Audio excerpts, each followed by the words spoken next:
আমার সাথে পড়ুন, বিসমিল্লাহির রহমানির রহিম।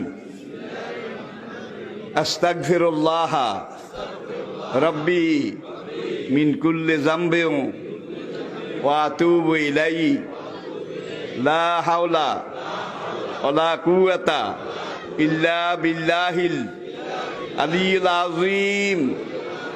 তাওবা ইয়া আল্লাহ, তাওবা ইয়া আল্লাহ, তাওবা ইয়া আল্লাহ, তাওবা ইয়া রাব্বি, লা ইলাহা ইল্লাল্লাহু মুহাম্মাদুর রাসূলুল্লাহ। আল্লাহর কসম, পিছনের জীবনে সব গুনাহ আল্লাহ মাফ করে দিয়েছে এই তওবার কারণে, সব মাফ করিয়া লাইছে। আর কিছু কিছু টেন্ডল আছে, ক্যান্ডা আছে, গুনাহ তো করতে আসি, হুজুরে যখন কইছে তওবা করি কিছু ছাড়াই হালাই।